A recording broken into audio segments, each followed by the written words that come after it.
Hello, welcome to Zatu Games. Today we're taking a look inside this beautiful box that contains 4 gardens and also a pagoda, a literal tower that you'll be spinning around. Let's go have a look inside.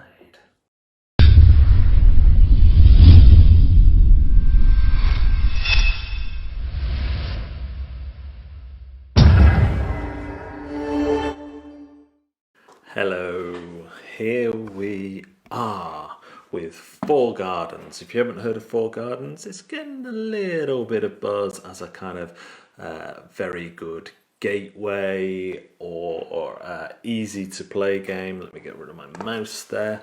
But the thing about it is that it has this impressive tower. I've probably tipped out all the pieces.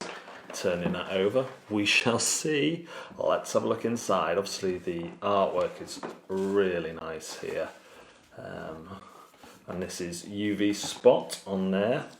You have instructions of how to assemble the pagoda, which I will show you fits in the box. The instructions, dead simple, just that's it.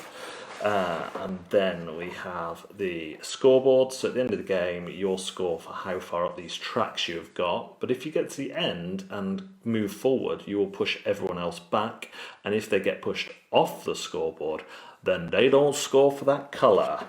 We have the base of the pagoda, and we have our little resource tray. And as you see, I tipped upside down, and it wasn't too disastrous there.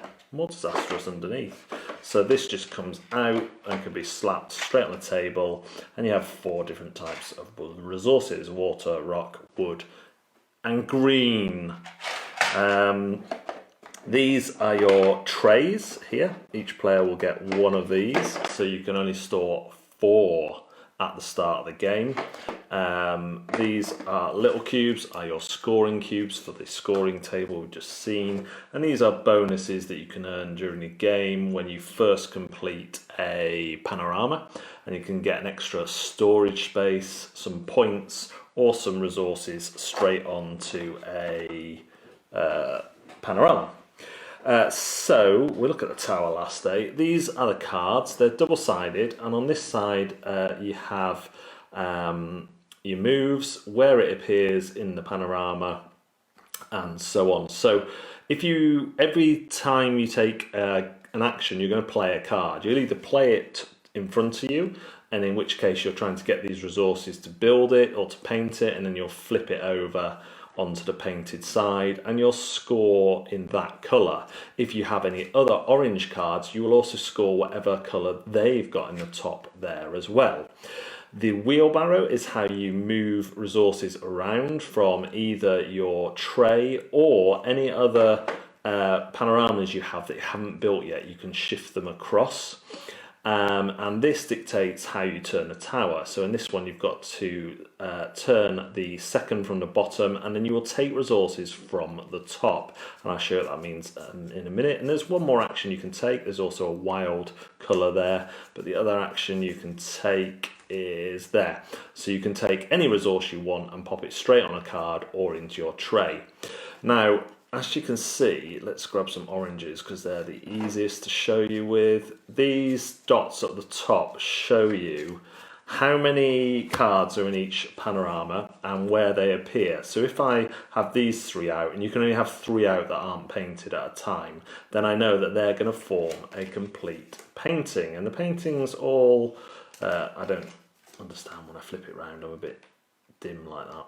The paintings all form together nicely, but there's a real nice thing where they're slightly different. So this one lines up, but it's got more flowers down there. Just little differences, but it makes for a real nice effect. So you're going to play until someone has painted a certain amount of cards depending on the player count, and then you're going to count up those points on the scoreboard and any bonus points. As for the pagoda itself, you just pop the base out, you take these in a random order, slap them on top of each other, like this. Building these was dead easy as well, no glue required. Then you stick the lid on, top on, and you have something like this. Now you'll start the game with it one direction, so I think it's 3, 2, 1, 0, or the other way around. So as you can see, they have 0 resources, 1 resource, 2 resources, and 3 resources, and they all follow that same pattern.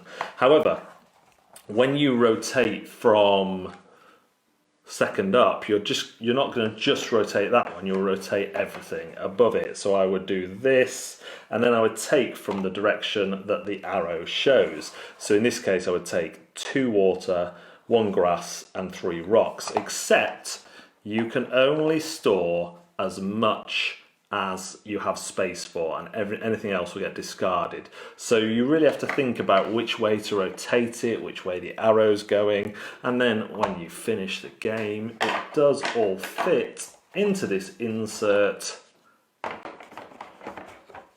really well, he says, without having to be deconstructed. And we found that it spins well, it works really well. The game is you have to make more considerations than you might realise in playing it. And if you position this correctly, you don't even have to pop that out, you can just pop it there, everything goes on, and you can close the game up. The only thing I would say on the components is it would have been nice to have a little lid for the resource tray, so you could turn it upside down to show people the back of the box. This is available to pre-order on Zatu right now for, I haven't checked the price actually, but it's on there. I think it was around £30–35. I've played it with my family and I really enjoyed it as a kind of starter for the night or a gateway game. It is quite special, I think. So do check out Four Gardens. Tonight I will be streaming on the Twitch. I will be playing probably a little bit of Binding of Isaac, then maybe some Hades, as that's getting a physical release soon, and that will start from 9 o'clock on our Twitch channel, Zatu Games UK. Thanks very much for joining us. We'll see you next time. Thank you as always for watching. Please do like and subscribe to our channel and hit the bell for notifications. We are live through the week on Twitch and on Facebook, so do find us on those platforms too. And don't forget about Bush's Board Game Thing, the podcast we run with Andy Bush from Absolute Radio. That's all for now. We'll see you next time.